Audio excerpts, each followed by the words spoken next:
Hi buddies is Naveen voice over. புதுசாக சேனலில் பார்க்குறவங்க சப்ஸ்கிரைப் பண்ணிக்கோங்க. ஏற்கனவே பார்த்துட்டு இருந்த மை லவ் ட்ராமாவோட செகண்ட் எபிசோட் தான் பார்க்க போகிறோம்.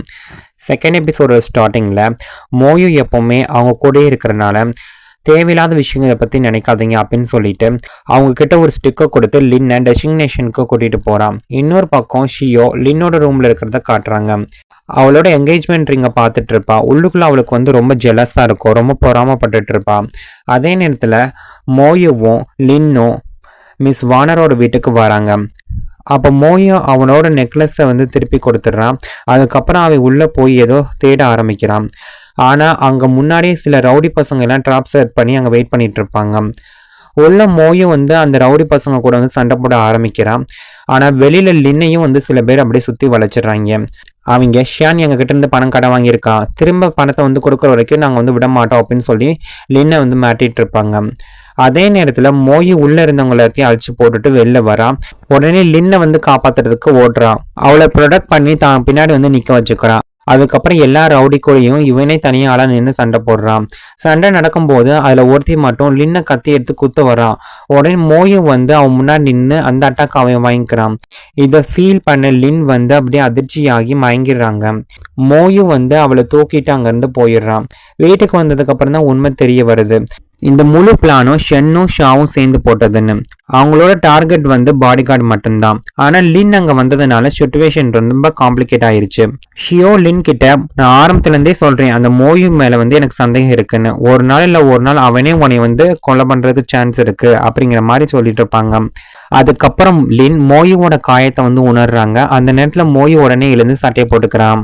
அப்ப லின், நீங்க இன்னைக்கு ரூம்லயே இருங்க, அதிகமா இந்த வேலையும் பார்க்க வேண்டாம், உங்களோட காயம் ரொம்ப ஆழமா இருக்கு, அதனால அதை பார்த்துக்கோங்க அப்படின்னு ரொம்ப அக்கறையா பேசிட்டு இருப்பாங்க. ஆனா மோயு அதெல்லாம் ஒண்ணு வேணாம், இது என்னோட டியூட்டியோட ஒரு பார்ட் தானே, நான் முன்னாடி எப்படி வேலை பார்த்தேனோ இனிமேல் அப்படியே தான் வேலை செய்ய போறேன் அப்படின்னு அமைதியா பேசிட்டு இருப்பான். அவன் இவ்வளவு அமைதியா பேசுறது லின்க்கு புதுசா இருக்கும். அவளுக்கு அது பழக்கமே இல்லாத மாதிரி இருக்கும். அப்ப மோயு கேட்கறான், இப்பயும் என்னை சந்தேகப்படுறீங்களான்னு. அதுக்கு லின், நீ எனக்காக உயிரை பணைய வச்சிருக்க, அதுக்காக நான் நன்றி கடனோடு இருக்கேன், ஆனா அதனால என்னோட சந்தேகம் முழுசா போயிடாது அப்படின்னு சொல்றாங்க. அதை சொல்லிட்டு அவங்க அங்க இருந்து கிளம்பி போயிடுறாங்க. மோயு படுத்துக்கிட்டு அவளை பத்தி யோசிக்க ஆரம்பிக்கிறான். அந்த நேரத்துல லின் மேல அவனுக்கு ஃபீலிங் வர ஆரம்பிக்குது.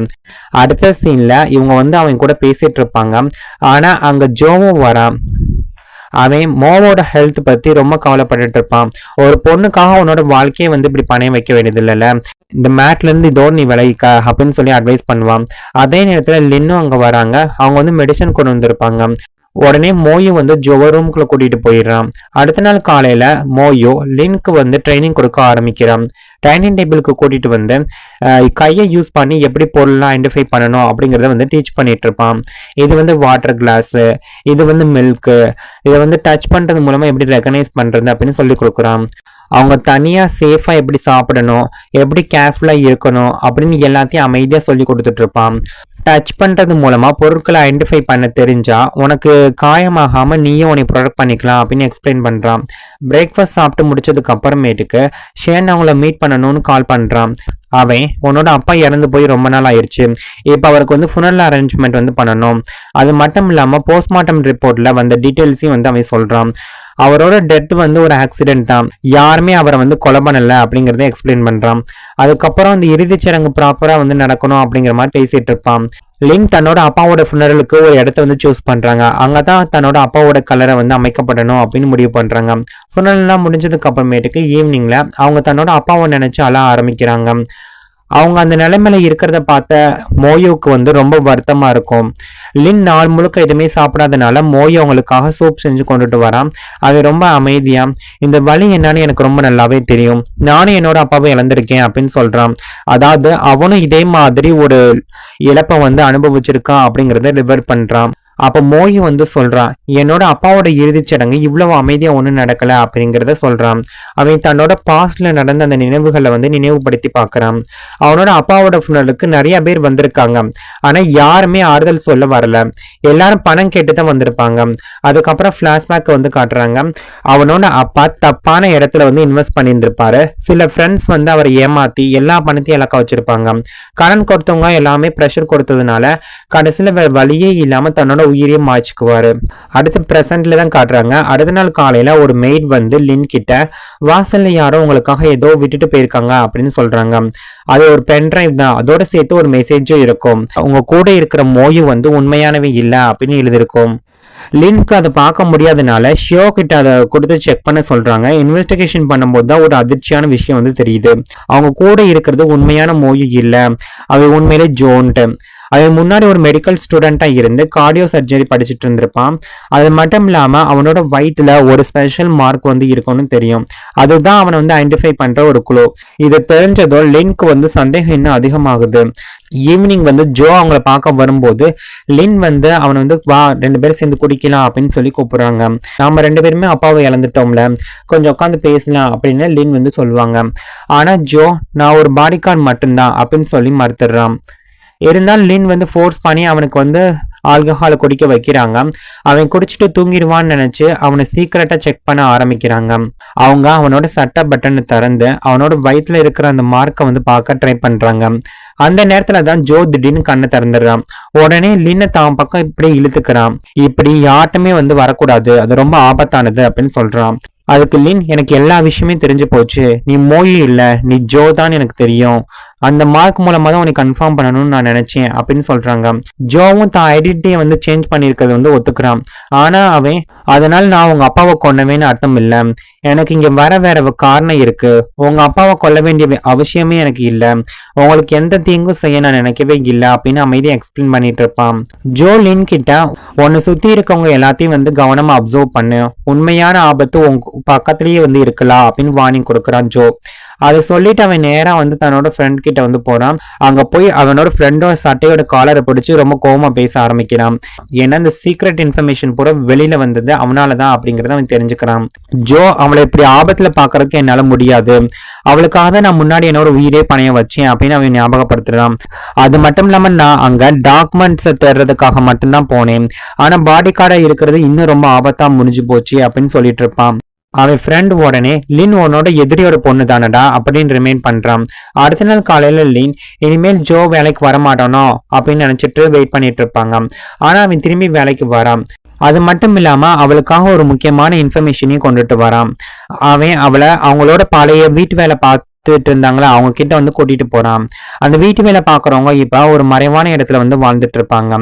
அவங்க வந்து எக்ஸ்பிளைன் பண்றாங்க. லின் ஹாஸ்பிட்டல் அட்மிட் ஆன அன்னைக்கு உங்க அப்பா வந்து ஹாஸ்பிட்டலுக்கு வந்தாரு. அதுக்கப்புறம் வீட்டுக்கு திரும்பி வந்ததுக்கு அப்புறம் அவர் ஸ்டடி ரூமுக்கு போனாரு. கொஞ்ச நேரத்துக்கு அப்புறம் ஷியோவும் அவரை வந்து மீட் பண்ண வந்தாங்க. அதுக்கப்புறம் தான் லின்னோட அப்பா கோ வந்து சுயநினைவு இல்லாம கிடந்தாரு. ஆல்மோஸ்ட் சாக போற நிலைமையில இருந்த மாதிரி இருந்தாங்க. அந்த நேரத்துல உங்க அப்பாவுக்கு பக்கத்துல ஷியோவும் மட்டும்தான் இருந்தாங்க அப்படின்னு அந்த வேலை பார்த்தவங்க வந்து சொல்லிட்டு இருப்பாங்க. இதை கேட்டது லின்க்கு வந்து சந்தேகம் அதிகமாயிடும். அவங்களுக்கு திடீர்னு வந்து நினைவுக்கு வருது, மோயும் வந்து முன்னாடி சில பேரோட ஃபேஸை பத்தி சொன்னது. இப்ப அதே சேம் ஃபேஸ் எல்லாமே வந்து இதுல கனெக்ட் ஆகுது. அது மட்டும் இல்லாம ஷியான் நான் உங்க அப்பா இறந்த அன்னைக்கு நான் அவரை மீட் பண்ணவே இல்லை அப்படின்னு போய் சொன்னது அவங்களுக்கு ஞாபகத்துக்கு வருது. உண்மையிலே மோயோ அந்த வேலை பார்க்குறவங்களை தேடி கண்டுபிடிச்சது தன்னோட பெயரை வந்து கிளியர் பண்றதுக்காக தான். அதோட நீ எல்லாத்தையும் கண்மூடித்தனமா நம்பக்கூடாது அப்படின்னு லின் கிட்ட சொல்லுவான். லின்க்கு அதை உணர்த்துறதுக்காக தான் இந்த மாதிரி பண்ணியிருப்பான். இதெல்லாம் கேட்டதும் லின் வந்து ரொம்ப எமோஷனலா அப்படியே உடஞ்சு போயிடுறாங்க. அவங்க அமைதியா உட்காந்து அப்படியே குடிக்க ஆரம்பிக்கிறாங்க. அப்ப ஜோ இப்ப ஷியான் மேல உனக்கு சந்தேகம் வந்துருச்சா அப்படின்னு கேக்குறான். அது மட்டும் இல்லாம ஒருத்தோட உண்மையான முகம் வேற மாதிரி கூட இருக்கலாம். உங்க அப்பா இறந்து போனதுக்கு அப்புறம் நிறைய ஷேர் ஹோல்டர்ஸ் அவங்களோட ஷேரை ஷியானோட பேருக்கு டிரான்ஸ்ஃபர் பண்ணிட்டாங்க. அதுவும் சந்தேகப்படுற மாதிரி தானே இருக்கு. ஆனா உங்க அப்பா இறந்த அன்னைக்கு ஷியான் அவர் கூட இருந்தது உண்மைதானே அப்படின்னு சொல்லிட்டு இருப்பான். இதை கேட்டதும் லின்னால எமோஷனலை கட்டுப்படுத்த முடியாம அவங்க அப்படியே அழ ஆரம்பிக்கிறாங்க. அப்ப லின் சொல்றாங்க, ஷியான் என்னை ரொம்ப லவ் பண்ணிட்டு இருந்தான். கொஞ்சம் வருஷத்துக்கு முன்னாடி எனக்கு ஒரு ஆக்சிடென்ட் நடந்துச்சு. அப்ப அவன் என்னோட உயிரை வந்து காப்பாத்தினா. என்னை அவன் காப்பாத்தும் போது ஆல்மோஸ்ட் அவனோட உயிரே போற மாதிரி நிலைக்கு வந்துருச்சு. அப்படி இருந்து என்னை அவன் காப்பாத்தினா அப்படின்னு லின் சொல்லுவாங்க.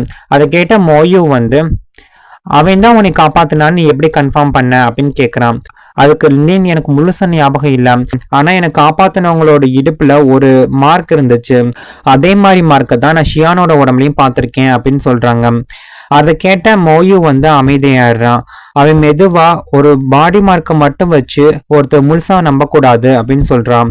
அதுக்கப்புறம் அவளை பார்த்துக்கிட்டே ஒரு நாள் உண்மை தெரிஞ்சா இவர் ரொம்ப உடஞ்சு போயிடுவாளோ அப்படின்னு சொல்லி உள்ளுக்குள்ளேயே நினைச்சிட்டு இருப்பான்.